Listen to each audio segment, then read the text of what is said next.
Thank you, everyone, for attending.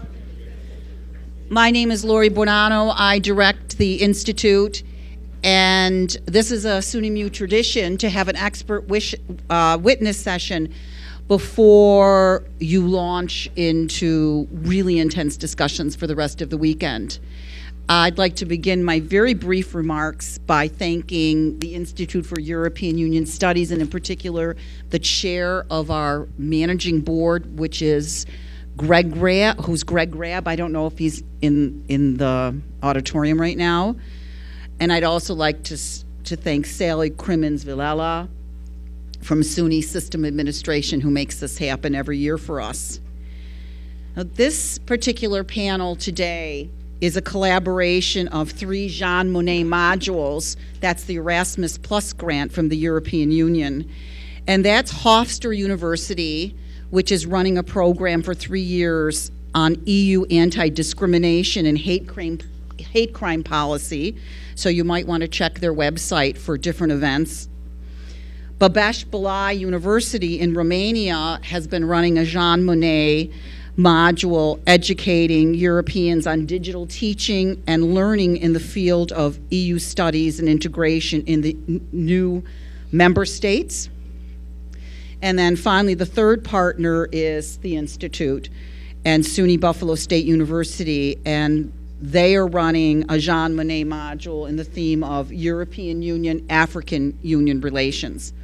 So what I'm going to do is just introduce our panelists. Their bios on our pages 8 and 9 of your program. So I'm going to start with Dr. Cugleşan, Dr. Dudek, Mr. Joseph Dunne from the European Parliament, Dr. Zahariadis from Rhodes. And how we're going to do this is Mr. Dunne is going to make some remarks about the European Parliament, and then we're going to just open up to questions. And so I'll be pointing. I'm the moderator, so I'll just be trying to make sure that everyone has a chance. So we're going to do then. I'm turning it over to Mr. Joseph Dunne. Thank you. Thank you very much, Laurie. Can you hear me? Perfect. Yes. I'm Joe Dunne. I'm the director of the European Parliament Liaison Office in Washington, D.C. My job is basically the U.S. Congress. It's a very unusual thing to have for the European Parliament to have an external office. We don't normally do that, but we have a special relationship with the U.S. Congress. The European Parliament has always looked to the U.S. Congress as what it was going to be when it grows up, and I think to some extent, that's part of the inspiration behind it. We were put here 13 years ago, and what I find on the Hill is that the colleagues in the Congress understand that the European Union is sort of an ally of the United States. They understand that Europe and US together make up 42% of the world's GDP. But they don't often understand that the governance of the European Union and the US is, in my view, very similar. So I very much subscribed to the quasi-federation that Laurie talks about in her book. I describe, when I talk to US interlocutors in the Congress, I describe to them that the European Parliament is the equivalent of the House of Representatives, and the Council of Ministers, or the Council of the European Union, is the equivalent, is basically the pre-1913 Senate. That makes the governance system much easier to understand. So the basic design is similar. In the US, you have co-equal branches of government in your terminology, and we talk about the co-legislators. So that's why when I look at your program, when I see the COREPER being represented, I'm kind of missing the European Parliament, because the 50% component of the lawmaking is done by the European Parliament. I know that yesterday Derek, your colleague Derek, acted out the role of the President of the European Parliament. I think it's correct that the European Parliament has no direct involvement in the European Council. What I was just describing to you about the European Parliament being the House and the Council of Ministers being the Senate, so essentially a bicameral system, that would make the European Council basically the equivalent of the US President. And I think that makes sense in the sense that the European Council is the most visible sort of emanation of the European Union. It's what the journalists and the media love. They love nothing more than the row that was not in the last council that's just happened, but in the previous one, where the co-legislators had agreed, as you know, to ban gasoline in cars, so to ban the internal combustion engine from 2035 in the European Union. And Germany and Italy basically wanted the European Council to veto this legislation in the way that, for example, the US President can veto legislation. So that's a very interesting phenomenon, and I think it's interesting because it shows how unusual such a development was, because normally the European Council is happy with taking the product of the co-legislators and just rubber stamping it. So when the European Council meets, they have a pre-worked out set of conclusions, usually very long, 30 pages more, could be more or less, and these are all worked out by the Coreper, by the EU ambassadors beforehand, and they're usually not discussed. So what happened in the last couple of days, the last most recent European Council meeting was completely uneventful. So they just basically accepted the conclusions which the ambassadors had put on the table, and that allowed them to have a real political discussion, a wide-ranging discussion on the real political issues. So I think that that's how you should envisage the European Council. I personally, I shouldn't perhaps recommend specific authors, but I found Luc van Middelaar, who actually comes from the kitchen, as it were, since he was a speechwriter for Van Rompuy, who was the first president of the European Council. I find his writing particularly illuminating, especially in his description of the European Council as the kind of visible emanation of the sort of leadership of the European Union, and at the same time one of the two heads of the executive, so one of the double-headed executive that we have in Europe. I'm already spoken much too long. I just wanted to say that was my first point. The second point was to say that perhaps for your future model EUs, if you're enacting a European Council meeting, what I remember, because I worked with our President Pat Cox, who I used to go with him to the European Council meetings. So what I remember from his interventions before the European Council was that the reception beforehand, or the gathering of the heads of state and government just before the President of Parliament goes into the meeting, that's a key moment. So there's a key networking moment there.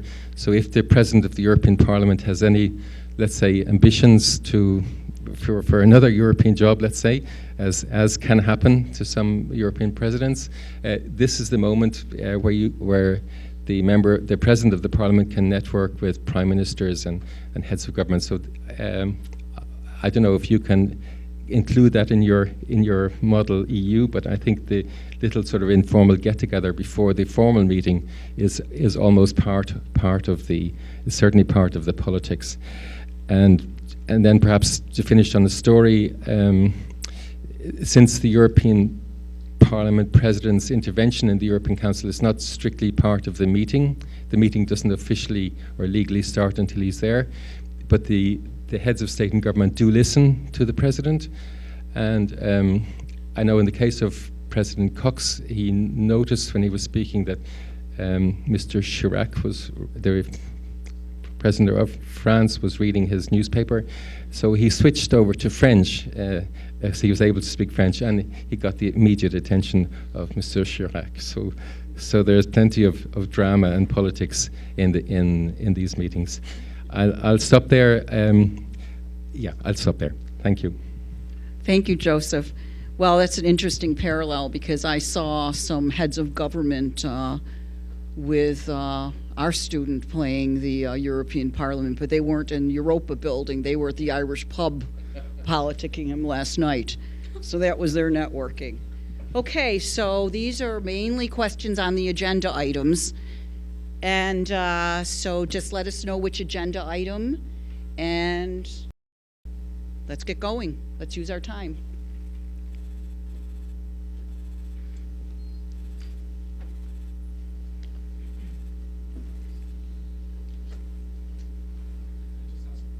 Yeah, and you can turn your mic on. As experts in this topic, in your studies and experience, have you seen a contradiction between the European Union and perhaps European security and foreign policy autonomy and the European Union's post-war arrangements with the United States, especially in light of the Russian invasion of Ukraine and seemingly the return of the U.S. to European affairs for the foreseeable future? I can do a little bit of that, and my colleagues then can fill in. I wouldn't call it a contradiction. There is a complementarity between the two. Remember that in the immediate post-war World War II, too many wars, era, there was U.S. hegemony. So in that particular case, it was not even complementarity. It was pretty much sort of hegemony. Over time, it moved closer. Sort of Europe sort of took up notice in the security field. And right now, even though they're not equals, they're still not contradictory. They try to complement each other, but there is still, I would argue, U.S. leadership in this area, particularly, and we saw that particularly in the situation with Ukraine, where sort of the Western response has been led by the U.S., and there was a significant sort of interest in seeing what the U.S. would do. It wasn't just the Americans coming in, gun blazing, sort of doing stuff. It was also the Europeans asking them and wanting them to see, well, what do you think, and can you take charge, which indeed they did. And sort of coming off of that, I would say even a more recent war might be helpful thinking about common foreign security policy in the European Union, and that is the war in Yugoslavia.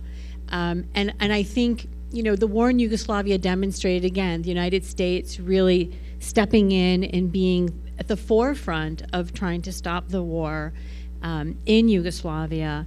And also the fact that, for example, Germany recognized Croatia right away, and the rest of the EU is saying, well, wait a second, we're not recognizing them yet. And I think that is what pushed the idea of a common foreign security policy on the agenda of the European Union. And I think that as there have been more crises in Europe, it pushes the EU to have their own identity in foreign policy. And as our speaker last night said, with 27 member states, the voice can be louder and the influence can be more. So I would put it in the context actually of the war in Yugoslavia and thinking about individual member states and how they see foreign policy, as well as creating an EU-oriented foreign policy, and then EU-US and how that relationship organizes as well. I also will be quick on this. I would just like to add that, yes, I think especially in the Ukrainian crisis or the crisis triggered by Russia and Ukraine, they have been quite coordinated on it. And what you maybe should pay attention to is that there is this division between, the transatlantic members of the EU, like Eastern mostly countries, not only like Romania, Poland, or even the Netherlands. And of course you have the French-German engine who wants more autonomy in foreign policy. Okay. Thank you. Other questions? Hi, good morning, everyone. My question is regarding the relations between EU and China. Hello, can you hear me? Okay, there we go. Okay. Hello, good morning, everyone. My question is regarding how the U.S. and the EU view China differently. My question is we understand the U.S. is a little more hostile to China, but for the EU, we notice that they're not. Their response is like mixed. So sometimes we see them for, sometimes we see against. And my question is, how does the EU handle America in this situation? We understand that EU and America have different mindsets. For example, towards in regulations, the EU seems to be more in favor in that, and for America, they seem to be more laissez-faire. So how does the EU deal with issues that are specific to America and the challenges that they do?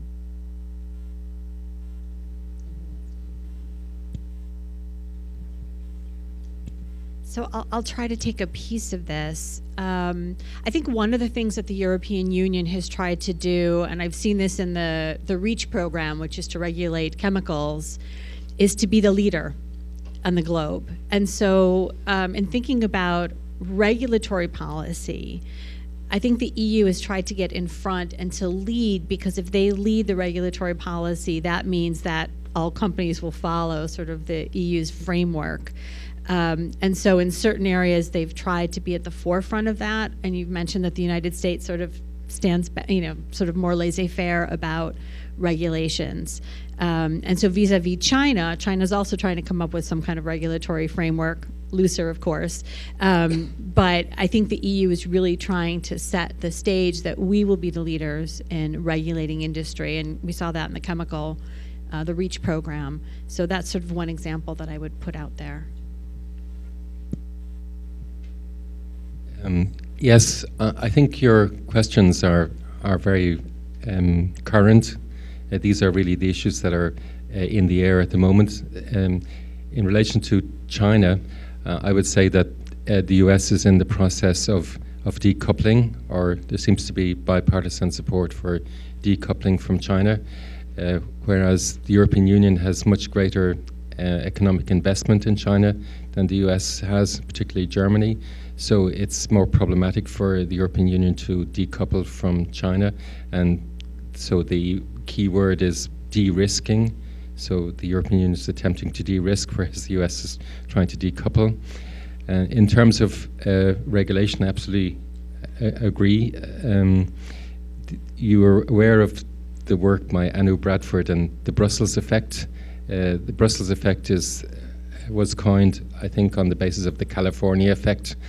In other words, anything California does, the rest of the US follows.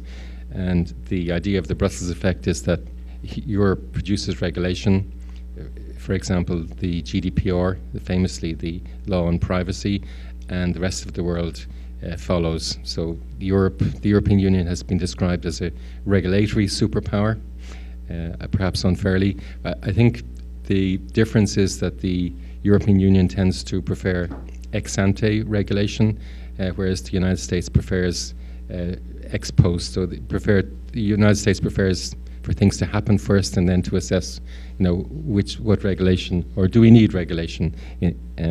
So I think that's the underlying difference between the two. One more thing that's sort of taking a step back from some of these the answers of my colleagues, because you did mention sort of a hostile relationship between the U.S. and China. I wouldn't characterize it as a hostile relationship. What I would suggest for you to think about is this issue being played on sort of three levels. One is the US-China level, which is also the global level, and they're emerging as global competitors, if you'd like. So it's a much more competitive, far less friendly, if you like, however you want to call that. But I wouldn't call it hostile. There is disengagement, decoupling, de-something with China. There is the EU-China relationship, which of course has its own dynamics that's driven by European concerns. And then, as you mentioned, is the US EU relationship, which is affected by their relations with China, China being sort of an emerging superpower. at least economically, there's no question about it, and perhaps militarily at some point in the future, not yet. And that necessarily means that you've got to, as you're thinking about these issues, you've got to think about them not only in how Washington views Beijing, but also how that affects Washington's relationship with Brussels.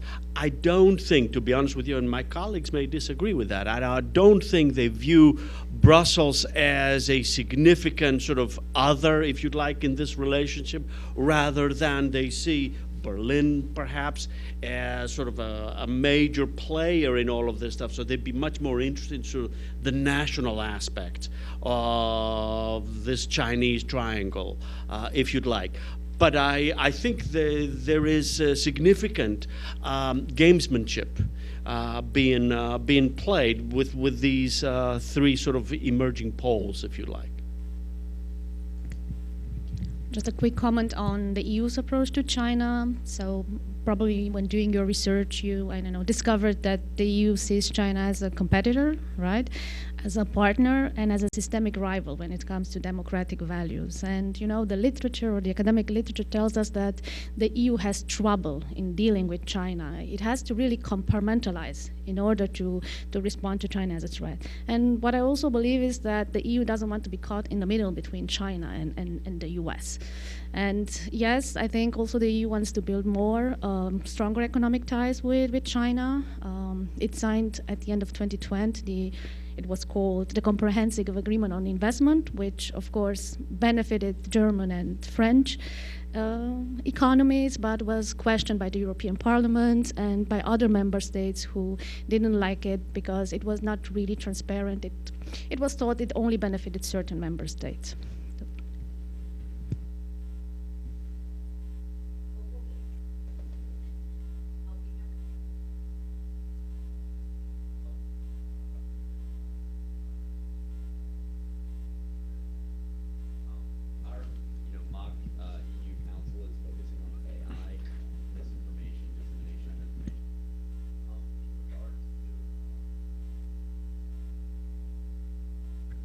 This guy on. Is that better? Okay. Did you hear everything I said? Okay. Awesome. In regards to ethno-nationalism, especially looking at the Yugoslavian case, and obviously Putin's disinformation campaign about that has been targeting ethno-national rifts and also invoking the Kosovo Accords and stuff like that.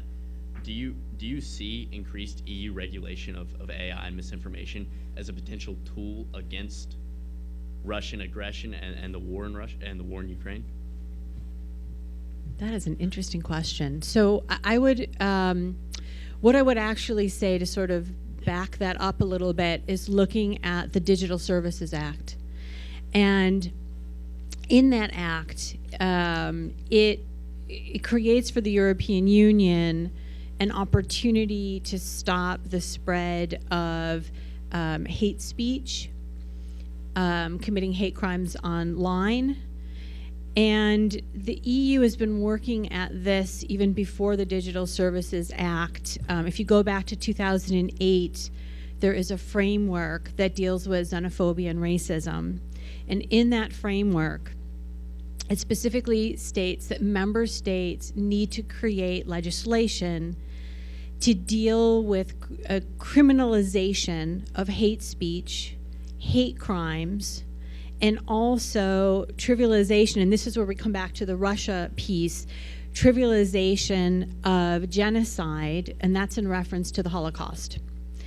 And so what has been happening in the European Union is actually there are infringement proceedings currently happening that the Commission has started. The sort of formal letter writing is how it begins. And eventually the cases could come before the European Union Court of Justice.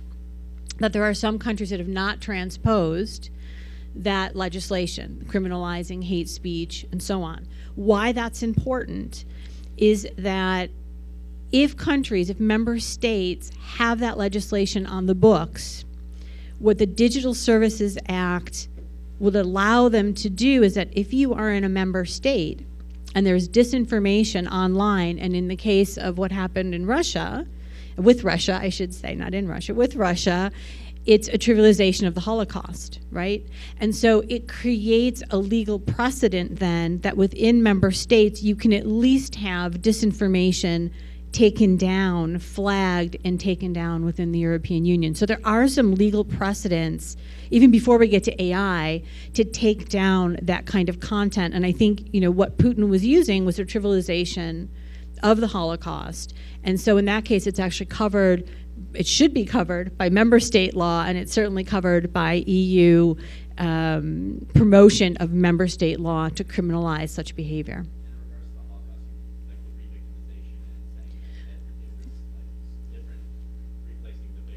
Right, so that is considered distortion, Holocaust distortion, and or trivialization. And those have actually been defined by the International Holocaust Remembrance Alliance. So there is a formal definition. It's not a legal definition, but it's a definition that the European Union has been using, and member states are also beginning to adopt as well. So there is precedent for all of this before we even get to AI.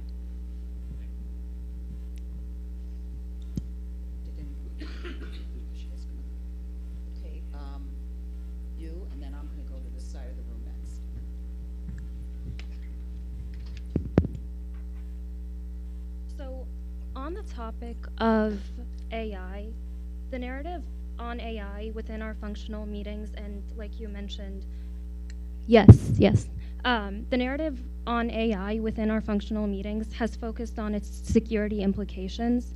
In the United States, we have begun considering its detriments on the economy and increased wealth disparities. Has the EU begun considering the effects of AI on the economy and a potential shrinking of the labor force through automation? Thank you.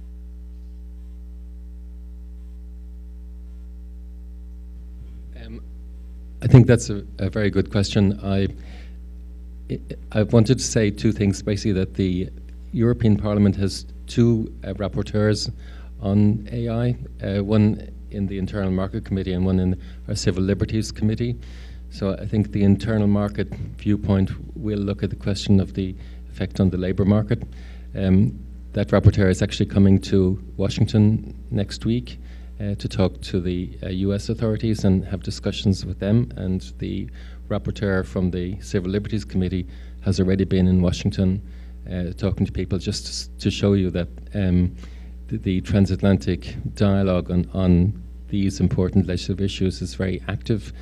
And on the second point, I'm not enough of an expert to be able to give you a full answer, but I do know that even in the last days of Commission President Juncker's time, he commissioned a special report from the services of the European Commission specifically on the question of what would the impact of AI be on jobs in different sectors. And I think that report exists. I think it was much more optimistic in its conclusions than the most recent studies which have appeared, which are indicating big losses in the US labour market with the introduction of AI, but that's possibly with the development of large language models and so on. This has perhaps sharpened the debate or opened new vistas in this respect.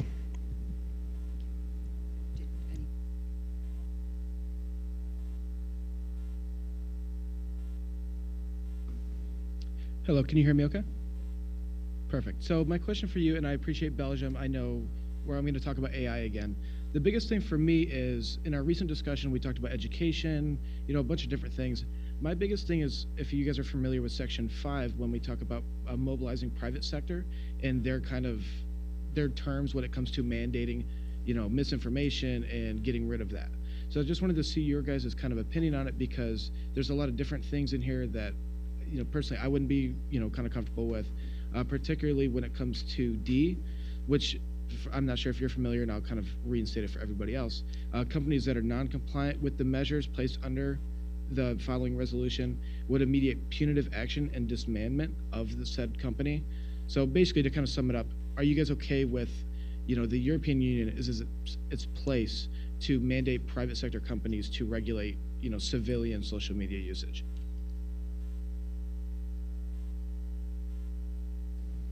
I'll take a piece of that, I think. So under, again, the Digital Services Act, it is up to the larger platforms, not smaller platforms. Right now it really focuses on the larger platforms. If they are flagged, they are supposed to take down the content, and that was part of the code of conduct even prior to the Digital Services Act. So I think that the question that you're asking, does the EU have the capability of dismembering, disbanding a company? I don't think the EU has that level of reach. So what you might want to think about in discussing in your different, discussions with other member states is using different kinds of what we consider sort of soft law or coordination of policies. So maybe thinking about something like the open method of coordination, where member states share best practices and see how those best practices may work, and then possibly that could move forward later on as an EU initiative. But I think to actually disband a company from the EU level is really not possible.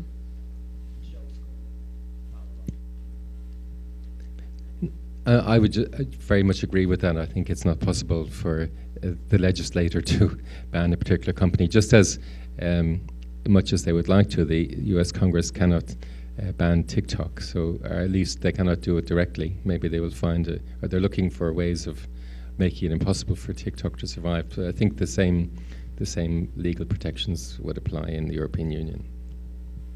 Thank you. And I promised this. Thank you. Am I audible? Okay. I don't know if I need it, but so also touching on Section 5, thank you, Drew. Section C also takes a look at different claims that can be made against private firms specifically. And we're starting to sort of consider the use of promotion of strong domestic oversight mechanisms in this way, sort of drawing from what you talked about. So stepping back from AI, I think in general, how does the EU impose or encourage this kind of internal oversight? And how do I, as Mr. Kristersson, representing the EU presidency, actually better establish the difference between institutional-wide EU standards versus internal oversight? And can you draw on any precedent that you know of, and maybe also draw on how IOs, as sort of bureaucracies, sort of drawing from a Barnett and Finnemore perspective, function in this way? And what does the promotion of these best practices actually look like from this side? It's a lot.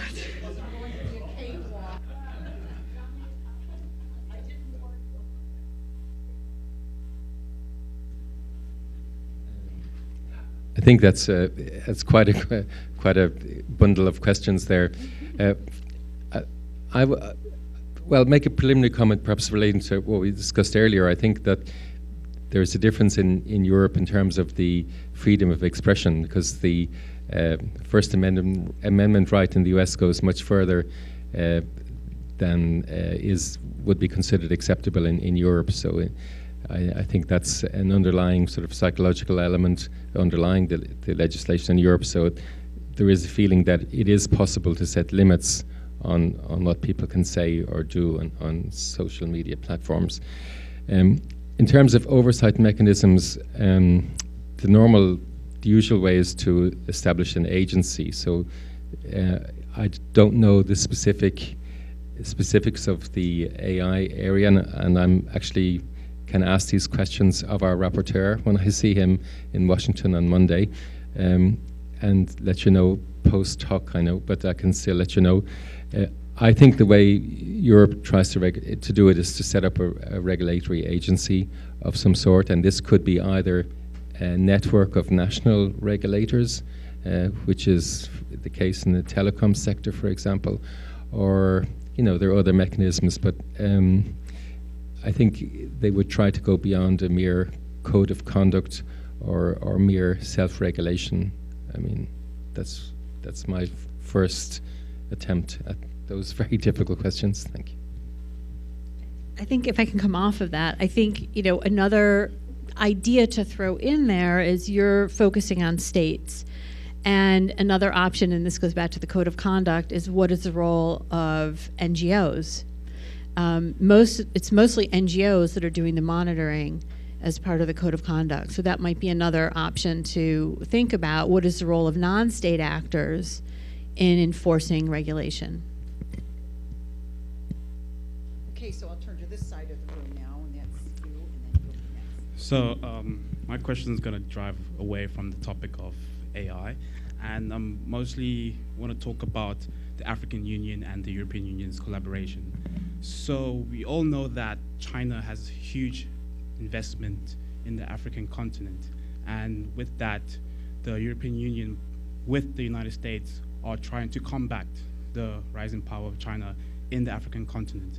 So is it safe to say that, if I could say, the United States and the European Union is basically using Africa as a pawn just to divert the rising power of China in the continent, or is it basically underwhelming the development of the African continent in potentially being a global power with the European Union? I could clarify.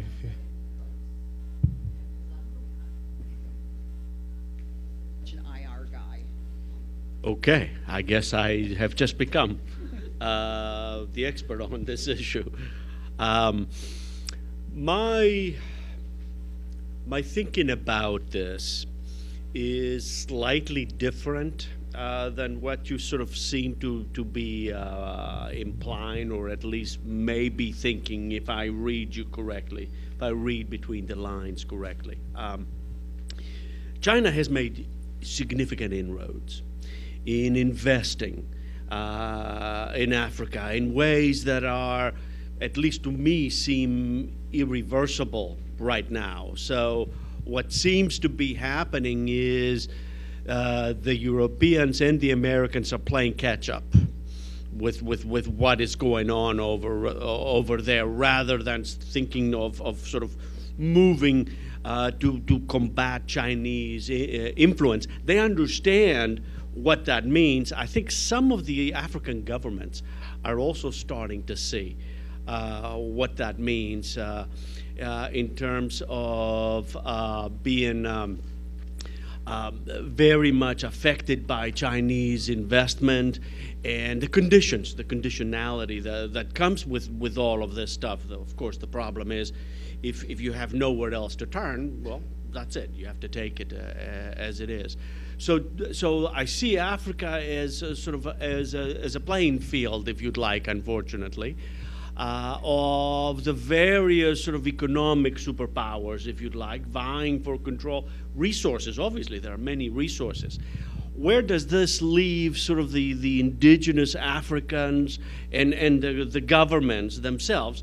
I think in a precarious position, to be honest with you, in the sense that they need to look for outside investment in order to jumpstart economies, et cetera, and that comes with all sorts of problems that have been with Africa for a very long time, and I don't think they're going to go away anytime soon. We have many theories going back to the 60s, the dependency theory, neocolonialism, and all of that stuff. That's what's going on even today, I think, at least in my mind. That's what's going on today with Africa, and whether there will be sort of a happy ending to this situation, I'm not as optimistic about it, at least in the foreseeable future. I just want to add, I very much agree with that. Certainly the European Union and the US are playing catch-up in terms of what the Belt and Road Initiative has done in Africa. However, I think it's become apparent now, perhaps more than before, the, let's say, non-benign or negative effects of Chinese investment and the conditions that the Chinese have imposed as a donor, and as you said, the conditionality. And I think that the European Union and the US are realizing that it's very important to step in and give the African states an alternative and an escape route out of the indebtedness, the serious indebtedness that has come about as a result of the engagement with China. So I would be a little bit more optimistic than Nikos, because I've been involved in some recent political discussions, and I think the political awareness is very high now. And I think you should also perhaps take a look at the relatively new national security strategy that the White House has adopted, which is an extremely interesting paper, also in relation to technology and some of the other discussions we had. I think it certainly repays at least a skim read. Could you repeat that paper for them so they could hear? No, the national security strategy, which has just been adopted by the White House a couple of months ago, maybe 2 months ago. Be on the website. Certainly, yeah. Thank you, Joe. Well, No, I just wanted to just add some more. Like recently, the Vice President Kamala Harris has is going to Africa actually for that very reason, just to try aid Africa as a continent. But do you still believe that it's underwhelming, the development of the African continent, with such involvement with the European Union? And do the European Union and the United States believe that they're underwhelming the development of the African continent because of this import of so-called help? Because everyone believes Africa needs help from every institutions, if I'm being clear enough.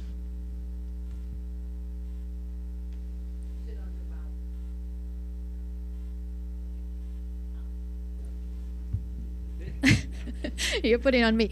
No, actually, I had a different comment on EU approach. I know what China is doing in Africa. It's called debt diplomacy. So exactly making African countries depending on Chinese investments, and of course also counting on their complicity when it's about Chinese human rights. What I wanted to say about the EU is that the EU also has its troubles at home. You know, I mean, China is using the Belt and Road Initiative to divide the member states and have a common approach to China. Also, China is competing the EU in the Western Balkans. I mean, it's not only, unfortunately, I would say, China, but it's also Serbia, you know, who benefit from a lot of Chinese investment. So this might lead to some disengagement with the EU. And especially China doesn't use the conditionality system of the EU. You know, you respect rule of law, democratic values, and then you get the financing. So China is more appealing on that. Thank you. So I have a bit more of a broad question. So I think in recent years, a lot of questions have arisen as to how the EU should deal with countries that stray from EU policy in favor of national interest, and how they can hold those countries accountable. And so I was wondering what direction the EU will take on adapting to such questions, or even if they'll be able to adapt to like very strong tensions between national individuality and culture and like European unity.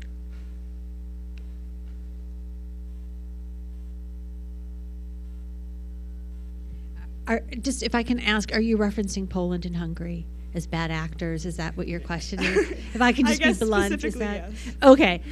Just so that I'm clear what you were referencing. So as we know, there is some democratic backsliding in Poland, Hungary, and other member states as well.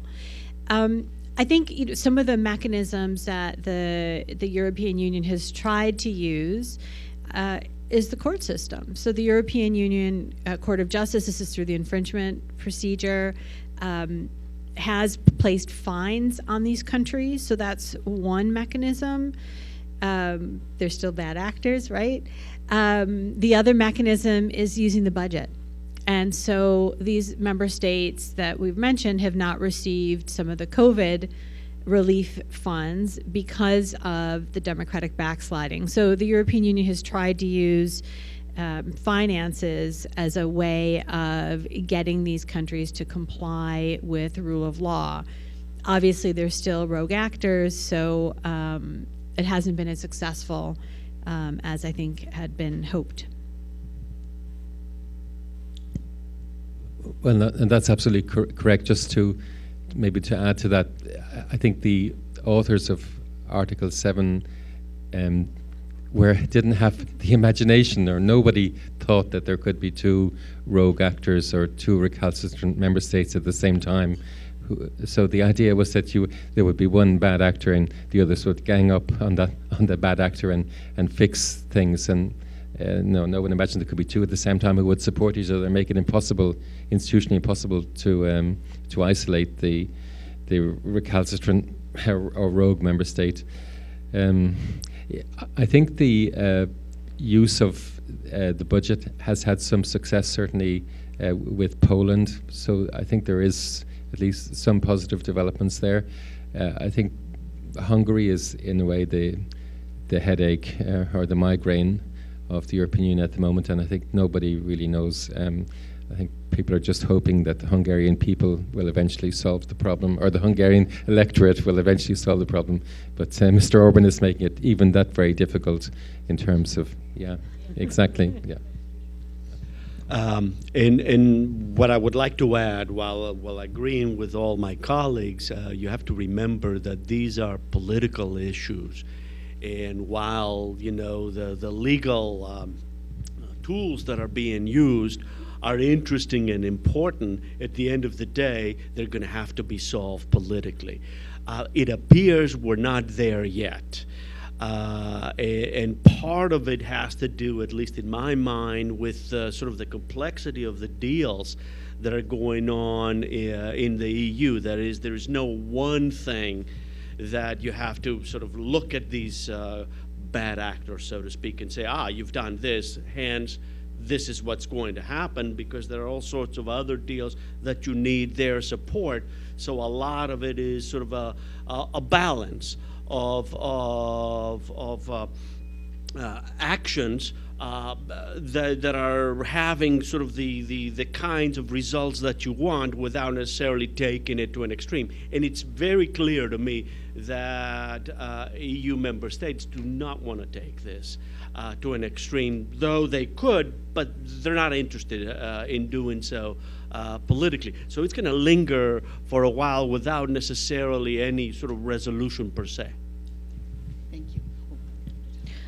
Yeah, just a quick comment. I think that the EU has used several instruments. Like, I think it started with soft instruments like naming and shaming, especially Hungary and Poland, and not the only one, I know, flirting with illiberalism. And then, of course, what my colleagues also mentioned is issue linkage, so tying rule of law to cohesion money. And that has proven, at least effectively, Hungary was suspended from using structural funds until it solves its issue with the rule of law. We might be optimistic, but yes, we will have to see how Hungary, in this case, will respond to it. Thank you. Okay, now it's time to turn to this side of the room, and I just want to look back. Hi, mine's on agenda topic number 3, and specifically about the future of energy within the EU. So as we've seen the EU at the forefront of the fight against climate change, but as there are varying opinions on the usage of energy in the modern era, I'm specifically talking about nuclear energy, as some countries are heavily dependent on it, but some are very against it or completely free of nuclear power. Do you think that this will hinder cooperation on furthering the fight against climate change or newer energy sources in the future, or do you think that the EU will continue to be the world leader in the fight against climate change, or not really this issue, you don't think it will be a huge hindrance to the future?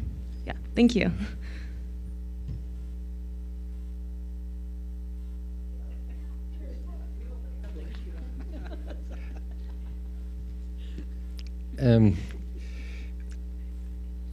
I think that it's a very difficult issue because, of course, nuclear doesn't contribute to carbon emissions. So, in that sense, it's a clean energy source. But at the same time, everybody knows that the problem with nuclear fission is that is the waste, and there is no solution to the waste. So there's no safe place to put it. There's no known way of dealing with it. So it's a problematic issue.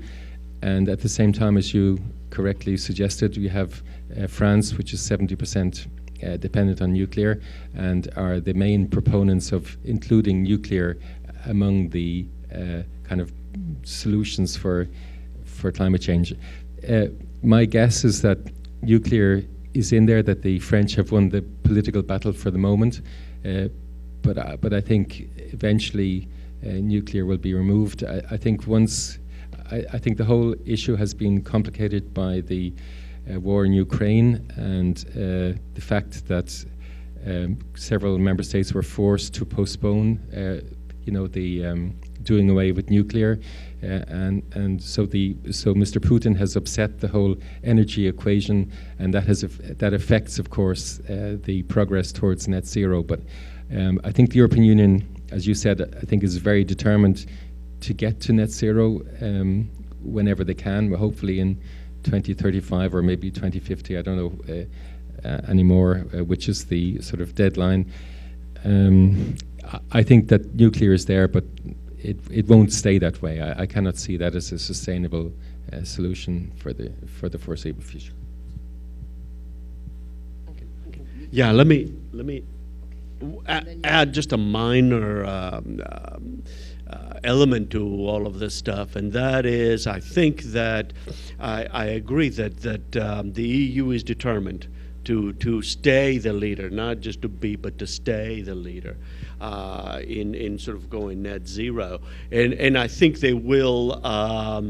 The political will is there, and they are investing the funding, but with the complications of the war in Ukraine, sort of postponing it for a couple of years. But I think they're going to head in that direction. Remember that despite what we say and despite all the wonderful sort of slogans that we hear, again, renewable resource technology is not at the level that we need it to be in order to generate the kind of power that we need to replace some of the fossil fuels, etc. We're working in that direction. We're not there yet, but I think the Europeans are determined to move, and definitely I think they will succeed at some point later in the future.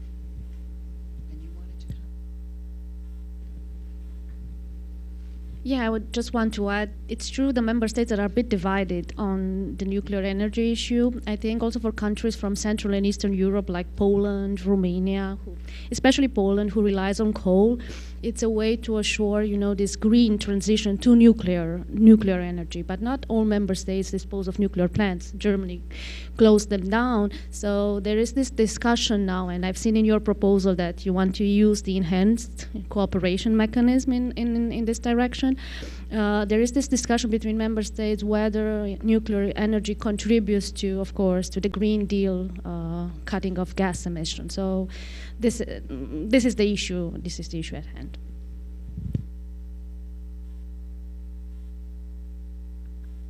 Okay. Can you guys hear me okay? I'm not sure if I'll really need this now, but so my question to you guys is, so in the later half of the 20th century, the U.S. has become essentially like the world police, so to speak, in international relations, it seems. So my question is, with billions of dollars sent from the United States, via weaponry, medical supplies, and other various forms of aid to Ukraine, how does the U.S. support of Ukraine affect the European Union's thoughts on the security dilemma facing the neighboring countries of the EU and overall the EU, including Russia, China, and other future concerns?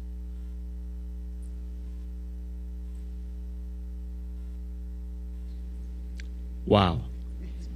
I can take sort of a first draft of an answer to this. It's a big question, and certainly what became very obvious to most of us with Ukraine, and I certainly didn't know it or wasn't paying as much attention, that Ukraine was the third largest recipient of U.S. aid prior to the Russian invasion. Right now, I'm sure it's, if not the first one, close to the first one. It tells us that Washington has been interested in that part of the world, but only indirectly, that they're not willing to engage Russia directly, but they're obviously doing it indirectly. What that has done also over the years is Washington has been, I don't know if, warning perhaps many of the European capitals, national capitals, primarily Berlin, I'm thinking of, but others as well, that too much dependency on Russian energy would bring all sorts of catastrophic results. Ukraine sort of showed that to a large extent. What that has done in my mind is it has, and I'm playing on the cliches now, that it has consolidated the Western Alliance a little bit more than it did before. Insofar as their view of Russia. Now, that's during the period of crisis. In the long term, will that sort of common view prevail? I don't know. I don't think so, but I don't know for sure. When it comes to China, it's a fascinating situation. That is, if I understand you correctly, there are ramifications sort of this issue, I assume you're saying, with regards to China, how the U.S. sort of sees that relationship, and Europe as well, I imagine. Yeah, just how, like, the EU will, how U.S. influence will kind of change EU's perspective on their own security dilemma and how they will adjust their, like, military spending and coordination differently, knowing, you know, the U.S. is sort of like military.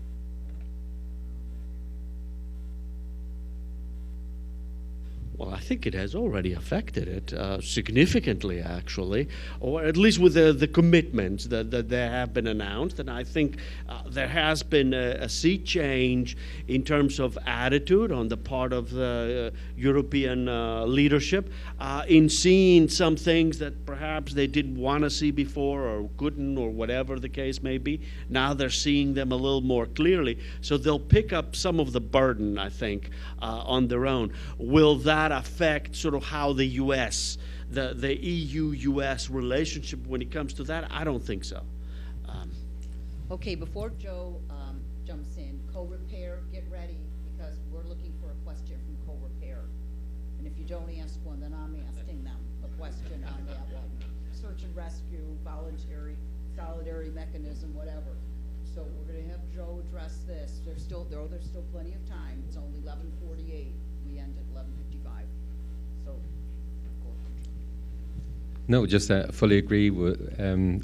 I think Mr. Putin couldn't be the father of deeper European integration. And what I was thinking of was that I think in Laurie's book she talks about the federations normally grow, I think, from the outside in. Like in a federation, you start with the defense and security of everybody, and then you economically coalesce. And of course, in the European Union, it's been a little bit the opposite way around.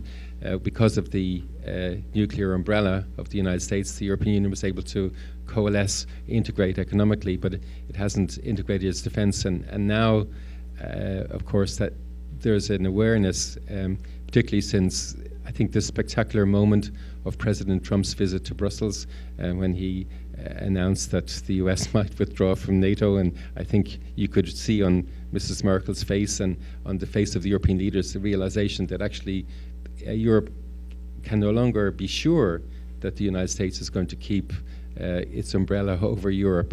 And it's so there is an awareness, and of course the idea of open strategic autonomy has taken which is promoted by France, by Mr. Macron.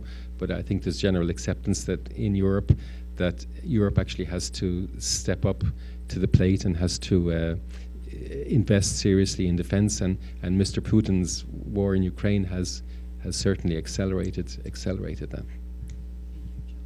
Thank you. Okay, so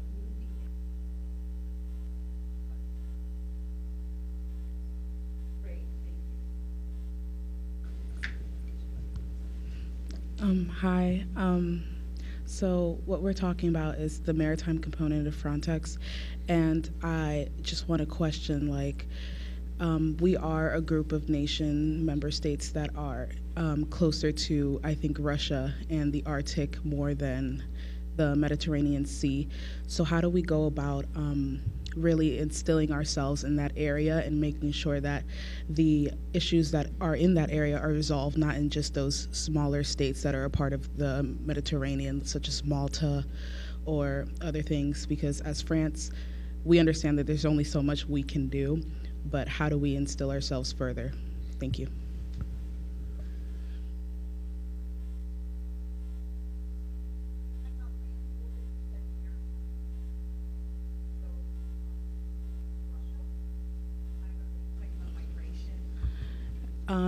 Something in that sort.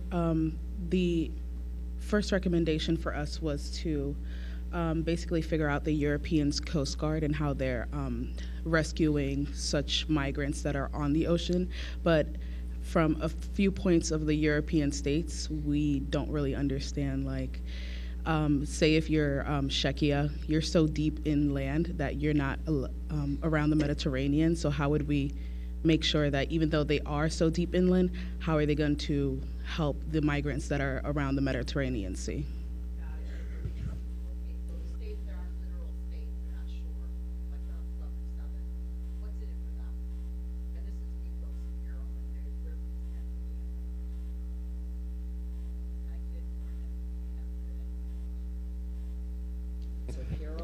Carolyn, please. So I would say for our Mediterranean countries are taking the brunt of migration. And so, you know, one of the calls within the European Union is burden sharing. And I was once chastised that migrants are not burdens, but it's called burden sharing. There's a cost involved. So, you know, if you're asking what's in it for Northern European countries, you can look at demographics as something that what's in it for them is to have a younger population, a population that is able-bodied and able to work. And so, you know, this has been attempted, the quota system that was set up in 2015, so that might be a model that maybe you can discuss. There was a lot of pushback about the quota system as well, so maybe it's not a good model to use. But for those of you who are the Mediterranean countries that are taking the brunt of the migration, you should act accordingly. The ships are coming to your borders with thousands upon thousands of people, and you have to deal with them. And also part of that was what's the role of Frontex. So you really want to think about, you know, Frontex is an agency that has a pretty good sized budget. It has come under significant scrutiny lately. The head of Frontex was basically forced to resign. There have been questions about how migrants are treated as they are in international waters, that sometimes they are sent back to their original country, and this is in coordination with a member state's Coast Guard. So this is where Frontex got into trouble. There's also issues of non-governmental organizations, and this is a little bit in the proposal, but non-governmental organizations taking migrants that are not in European waters yet, bringing them to European waters, and then bringing them onto land. So there are a lot of issues about how do you deal with this question of migration, who deals with it, and the legal aspects of it. And then, of course, we have a humanitarian crisis on top of it. So I'm going to throw all of those problems in and think about how you might want to solve them. And depending on which member state you are, you're going to have a very different position. So keep that in mind, my Mediterranean friends and my northern friends. What I'd like to add to all of this stuff, in addition to what Carolyn very well put, is I think there is a movement to try to make agreements with third countries. And try to either host migrants over there or try to somehow address some of these issues so that they become almost like buffer countries. I mean, that's basically what it is. I know that's not a sort of a politically correct or a nice way of putting it, but in essence, that's what it is. And I think in terms of primarily northern EU states, that's a much better solution for them because it only requires funding. They don't have to do anything, just give them funding, and somehow we can work out an agreement where all of these people don't have to cross the waters. If I understood your question correctly, you were asking not about the Mediterranean countries, but the countries that are bordering those countries that border the Mediterranean. So mainly a lot of sort of sub-Saharan African or northern African countries that don't have waters in the Mediterranean. That's what I think is happening over there. A lot of national capitals, I can tell you Rome is engaged in those kinds of discussions with these countries, trying to make agreements to keep some of the migrants over there. But I'm willing to bet that we will see in the near future more coordinated agreements on the part of the EU, trying to come up with these kinds of agreements to keep sort of the waves from crashing onto the Mediterranean. Thank you. And thanks to our panel. Let's thank them